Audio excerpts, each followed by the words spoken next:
December 19th, 1944. The Ardennes Forest. Snow fell in thick, silent sheets across the Belgian countryside, blanketing everything in white. In a roadside ditch just outside the village of Manhay, First Lieutenant Daniel James Reeves crouched low, his breath forming clouds in the frozen air. Behind him, scattered among the trees and snow-covered hedgerows, 32 men waited, tired, cold, outnumbered. They had no tanks, no air support, no reinforcements coming, just rifles, bazookas, a handful of anti-tank mines, and a plan that every man in the unit thought was insane. Reeves had told them plainly what was coming down that road. Not a patrol, not a scouting party. An entire German armored column, Panthers, half-tracks, infantry trucks, maybe even a Tiger. Enough firepower to flatten a town, and Reeves wanted to stop it with 32 men and a narrow forest road. His platoon sergeant, a grizzled Pennsylvanian named Frank Kowalski, had pulled him aside that morning. "Lieutenant, this is suicide," he'd said, voice low but firm. "We should fall back, regroup with the battalion." Reeves had looked him dead in the eye. "If that column reaches the crossroads at Manhay, they cut off the entire regiment. Thousands of men trapped. We don't have time to fall back. We have to hold them here." Kowalski had stared at him for a long moment, then nodded slowly. "Then we better make it count." Now, as the distant rumble of engines echoed through the forest, Reeves felt his heart hammering against his ribs. He wasn't thinking about medals or glory. He was thinking about timing, about placement, about the narrow margin between success and catastrophe. Because if his plan failed, they wouldn't just lose, they'd be wiped out. Every last one of them. Daniel James Reeves was not supposed to be a soldier. Born in 1921 in the small town of Harrisburg, Pennsylvania, he was the son of a civil engineer and a school teacher. Life was orderly, predictable, mathematical.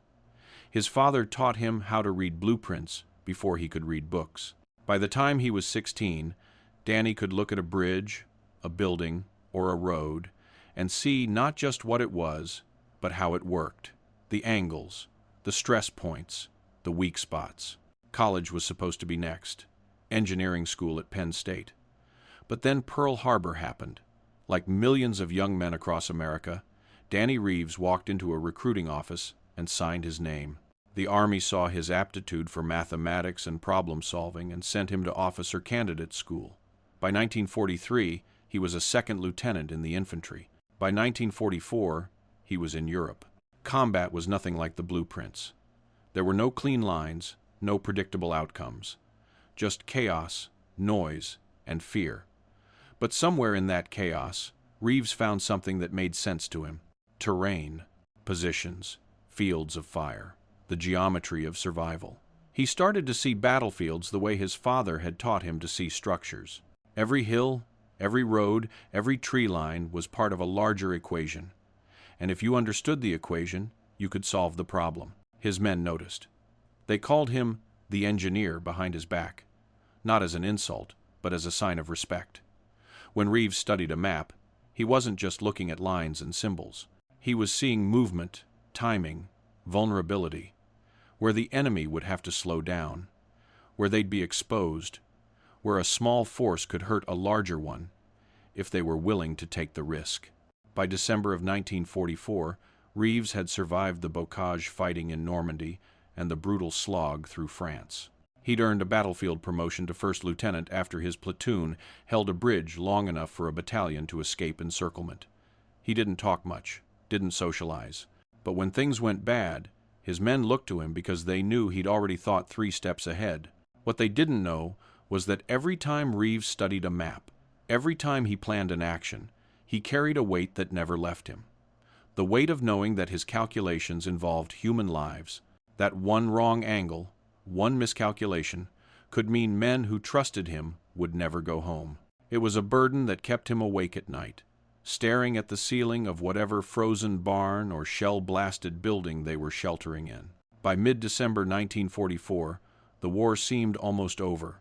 Allied forces had liberated France, pushed through Belgium, and were preparing for the final assault into Germany. The German army was in retreat, battered and depleted. Victory felt close. close enough to taste. But Adolf Hitler had other plans. In the pre-dawn darkness of December 16th, over 200,000 German troops and nearly 1,000 tanks smashed into the thinly defended Ardennes region. It was Hitler's last gamble. A desperate attempt to split the Allied armies, capture the vital port of Antwerp, and turn the tide of the war. The attack caught the Americans completely by surprise. Entire divisions were overrun. Thousands of soldiers were captured. German panzer columns raced westward, creating a massive bulge in the Allied line. The weather was brutal. Heavy snow, thick fog, temperatures well below freezing. Allied air superiority, which had been decisive throughout the campaign, was grounded. The Germans advanced almost unopposed. Reeves and his platoon were part of the 28th Infantry Division, one of the units hit hardest by the initial assault. In the first 48 hours, their battalion was shattered. Communications were cut, supply lines severed. Men scattered into the frozen forests, trying to survive, trying to regroup, trying to slow the German advance however they could. By December 18th, Reeves had managed to gather 32 men from various units. Some were from his original platoon. Others were stragglers, engineers, even a couple of cooks. They were exhausted, low on ammunition, and cut off from any friendly forces. But they were alive, and they were still fighting. That morning, they'd intercepted a desperate radio transmission from regimental headquarters. Intelligence reported a major German armored column moving west along the main road through Manhay. The column was massive. Tanks, half-tracks, supply trucks. If it reached the crossroads at Manhay, it would cut off the retreat route for thousands of American troops still fighting in the northern sector. Those men would be surrounded, trapped, destroyed. The nearest American unit capable of stopping the column was 15 miles away. They'd never make it in time. The only force in position to do anything was Reeves and his 32 men. It wasn't a question of whether they could stop the column.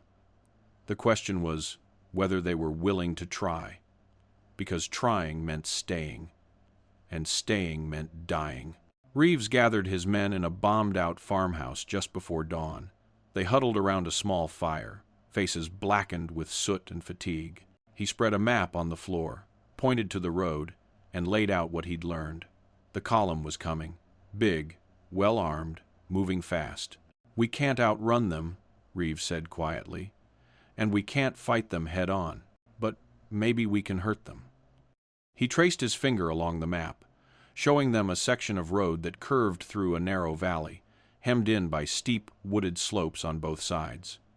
"Here, this is where the road bottlenecks. Trees close on both sides. If they're moving in column formation, they'll be strung out, vulnerable." Sergeant Kowalski leaned forward, squinting at the map. "Lieutenant, even if we hit them there, what are we hitting them with? We've got 3 bazookas, maybe a dozen anti-tank grenades, and rifles. That's not enough to stop a panzer column." "No," Reeves agreed. "It's not, but it might be enough to stop the lead vehicles, block the road, trap the column in the valley long enough for them to get hit by air support when the weather clears." "And if the weather doesn't clear?" someone asked from the back. Reeves met the man's eyes. "Then we hold them as long as we can." The silence that followed was heavy. These weren't fresh recruits. They'd all seen combat. They all knew what Reeves was really saying. This wasn't a mission. It was a sacrifice. They were being asked to throw themselves in front of a juggernaut, not because they could win, but because someone had to try. Finally, a young private named Eddie Larson spoke up. "Lieutenant, with all due respect, this sounds like suicide." Reeves didn't flinch. "Maybe, but if we don't do this, thousands of our guys are going to get cut off. You all know what happened at Malmedy. You know what the SS does to prisoners. If we can buy even a few hours, give those men a chance to pull back, then it's worth it." Kowalski rubbed his face with both hands, then looked up. "All right, Lieutenant, you've gotten us this far. What's the plan?" They moved into position just after dawn. The road Reeves had chosen was perfect in its simplicity. A 2-lane country road that wound through a valley between steep, wooded hills. The trees came right down to the roadside, providing cover. More importantly, the road curved sharply at the narrowest point, forcing vehicles to slow down. Reeves divided his tiny force into 3 groups. The first group, led by Kowalski, set up on the high ground overlooking the curve. They had the bazookas and most of the anti-tank grenades. Their job was to hit the lead vehicles, preferably the tanks, and block the road. The second group spread out along the eastern slope, using the trees as cover. They'd provide suppressing fire, keep German infantry pinned in their vehicles. The third group, just 5 men, including Reeves himself, had the most dangerous job. They were positioned at the far end of the ambush zone with the few anti-tank mines they'd managed to scrounge. Once the column was engaged, they'd try to mine the road behind the last vehicle, trapping the entire column in the kill zone. It was a plan built on hope and desperation. Everything had to go right. The column had to enter the valley at just the right moment. The first shots had to disable the lead tanks immediately. The Germans couldn't be allowed to spread out or call for reinforcements. If any one piece failed, the whole thing collapsed, and 32 men would die for nothing. They waited in the snow, rifles ready, watching the road through the trees. Minutes felt like hours. The cold seeped through their clothes, numbing fingers and toes. Some men prayed. Others stared silently at the empty road. Reeves lay prone behind a fallen log, binoculars pressed to his eyes, watching the distant bend where the column would first appear. Then he heard it, a low rumble. Engines, lots of them. He raised his hand, signaling the others. Everyone went still. The rumble grew louder, became a roar. And then the first vehicle appeared around the bend. A Panther tank, its long 75-millimeter gun pointing forward like an accusing finger. Behind it came another. Then a half-track crammed with infantry. Then trucks, more tanks, more infantry carriers. The column was enormous, far bigger than Reeves had anticipated. For a moment, doubt seized him. This was madness. They couldn't stop this. They were going to die, and it wouldn't even matter. But then he thought of the thousands of men depending on them, the soldiers who'd have no chance if this column broke through, and he thought of the equation. The geometry of the ambush, the narrow road, the curve, the kill zone. He waited. The lead Panther rumbled past his position, tracks clanking, exhaust belching black smoke. Then the second tank, the half-track. More vehicles poured into the valley. Reeves counted. 10, 15, 20 vehicles now trapped in the narrow corridor. He raised his hand higher. Held it. The tension was unbearable. 1 more second. 2. Then he brought his hand down hard. The world exploded. Kowalski's bazooka team fired first, 2 rockets streaking down from the high ground. The first hit the lead Panther square on the turret, the explosion blowing the hatch open and sending a gout of flame skyward. The second rocket slammed into the half-track, detonating the ammunition inside. The blast was massive, shredding metal and flesh, sending burning debris across the road. Instantly, the orderly column became chaos. The second Panther tried to reverse, but the road was too narrow. It collided with the vehicle behind it, blocking the way. German soldiers poured out of the trucks and half-tracks, scrambling for cover, shouting orders in panicked German.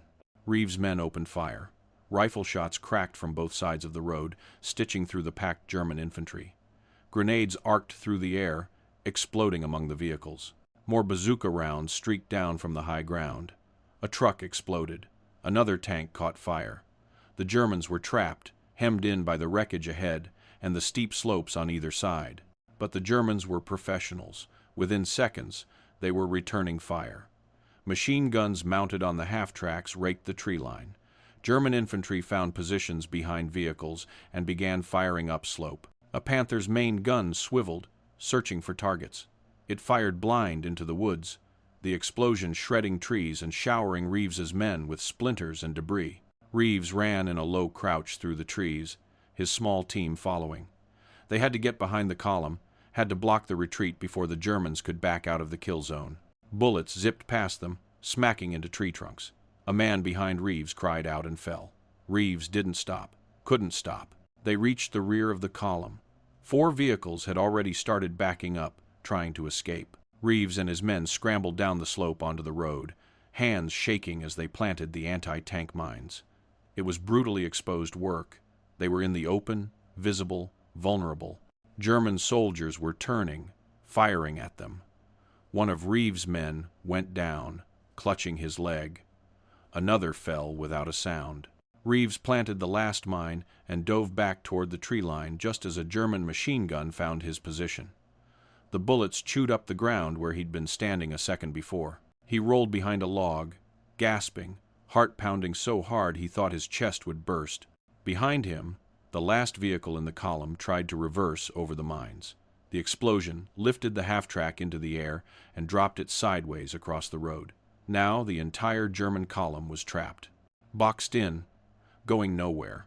What followed was the longest hour of Reeves' life. The Germans, realizing they were ambushed, fought with desperate ferocity. They used the disabled vehicles as cover, setting up machine gun positions, coordinating fire teams. The Panthers, that were still mobile, tried to bring their main guns to bear on the American positions, firing into the trees, trying to suppress the ambush. But Reeves had chosen his ground well. The steep slopes made it nearly impossible for the tanks to elevate their guns enough to hit the high ground positions, and every time German infantry tried to advance up the slopes, they were cut down by rifle fire. The narrow road that had trapped them also protected the Americans. The Germans couldn't spread out, couldn't use their superior numbers effectively. Kowalski's bazooka teams kept firing, methodically knocking out vehicle after vehicle. They'd fire, relocate, fire again. The Germans tried to suppress them with machine gun fire, but the trees provided cover. By the time the Germans figured out where a shot had come from, the Americans had already moved. Ammunition began to run low. Reeves counted his rifle magazines. 3 left. All around him, men were shouting out their counts. 2 magazines. 1, half a bandolier. They were burning through what little they had. If the Germans realized how few the Americans were, if they organized a concentrated push up the slopes, it would be over. But the Germans didn't know. From their perspective, trapped in the valley with vehicles burning all around them, it must have seemed like they were being hit by a much larger force. Every direction they looked, there was fire. They couldn't see the Americans, just muzzle flashes in the trees. They couldn't coordinate because their radio vehicles were destroyed. They couldn't advance because the road was blocked. They couldn't retreat because the road behind them was blocked. They were trapped, and they were dying. The snow around the burning vehicles turned black with oil and red with blood. German soldiers lay sprawled on the road, in the ditches, against the sides of trucks. Officers tried to organize counterattacks, but the concentrated American fire cut them down. The Panthers, those fearsome machines that had terrorized Allied troops for years, sat useless, unable to bring their weapons to bear, burning one by one as bazooka rounds found their mark. And then, as suddenly as it began, the firing stopped. The Germans, what was left of them, surrendered. White flags appeared from behind vehicles. Hands went up. Men stumbled out onto the road, dazed, bleeding, defeated. Reeves signaled, "Cease fire." His men stopped shooting. The sudden silence was eerie. Just the crackle of flames, the hiss of steam from ruptured engines, the moans of wounded men. Reeves stood slowly, legs shaking. He looked out over the road and couldn't quite believe what he was seeing. The entire column was destroyed. Tanks burning, trucks shattered, bodies everywhere. And his men had done it. 32 soldiers with barely enough ammunition for a firefight had stopped an entire armored column. Kowalski appeared beside him, face blackened with powder smoke. "Jesus, Lieutenant, it worked." Reeves nodded slowly, unable to speak. His throat was tight. He counted his men. 18 still standing, 14 gone, nearly half his force. But they'd done it. They'd held. They'd stopped the column. Later that afternoon, when the weather finally cleared and Allied fighters screamed overhead, they saw the smoke from miles away. A relief column from the regiment arrived by evening, expecting to find wreckage and bodies. Instead, they found Reeves and his survivors guarding over 100 German prisoners and the smoldering remains of 23 vehicles. Panthers, half-tracks, supply trucks, all destroyed or captured. The captain in charge of the relief force walked the kill zone, his face showing disbelief. "Lieutenant, how many men did you have?" 32, Reeves said quietly. "Started with 32. The captain stared at him. 32 men did this? Reeves didn't answer. He was looking at the faces of the men he'd lost, remembering their names, carrying their weight. The Battle of the Bulge raged for another month, but the German offensive never reached its objectives. Units like Reeves's platoon, small groups of soldiers who refused to retreat, who held impossible positions against overwhelming odds, bought time. Time for reinforcements to arrive. Time for the weather to clear. Time for the massive Allied war machine to respond. Reeves was awarded the Distinguished Service Cross for the ambush at Manhay. He accepted it quietly, without ceremony. He never called himself a hero. When people asked him about it later, he'd say he was just doing math, calculating angles, finding the weak points in the equation. But the men who fought with him knew better. They knew what it took to stand in that frozen forest and face an armored column with nothing but rifles and a plan that everyone called suicide. After the war, Reeves went home to Pennsylvania. He finished his engineering degree, married, raised 3 children. He built bridges, designed roads, spent his life making sure things held under pressure. He never talked much about the war, never sought recognition, but every December 19th, he'd go quiet. His family learned not to ask why. It wasn't until decades later, when a historian researching the Battle of the Bulge interviewed surviving members of his platoon, that the full story came out. The ambush at Manhay, the impossible odds, the 32 men who stopped a German armored column and saved thousands of American soldiers from encirclement. One of those survivors, now an old man himself, summed it up simply. Everyone said the lieutenant's plan was suicide, and maybe it was. But sometimes suicide is the only choice that makes sense. Sometimes you're the only thing standing between disaster and survival. And when that moment comes, you don't think about the odds. You think about the people depending on you, and you do what needs to be done. I've studied hundreds of battles, read thousands of after-action reports, analyzed tactics and strategies and decisions made under fire. But this story, Reeves's story, stays with me in a way most others don't. Maybe it's because of how small it was, 32 men, 1 road, 1 hour that changed everything for thousands of people who never knew it happened. What strikes me most is the silence around it. No dramatic headlines, no newsreel footage, just a brief mention in the regimental history, 1 paragraph in a book that barely anyone reads.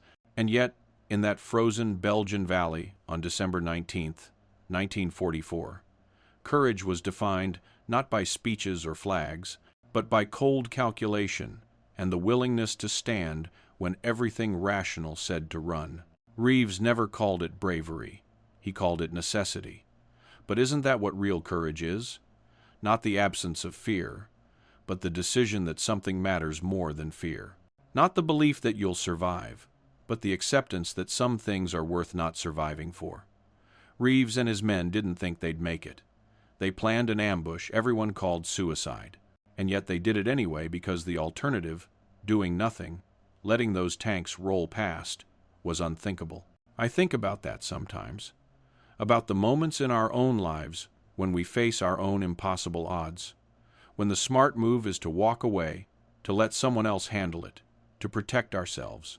And I think about 32 men in a frozen forest who didn't walk away, who stood, who fought, who won, not because they were superhuman or fearless, but because they understood something fundamental. Sometimes the geometry of survival isn't about saving yourself. It's about what you're willing to sacrifice so others don't have to. What gets me most is this.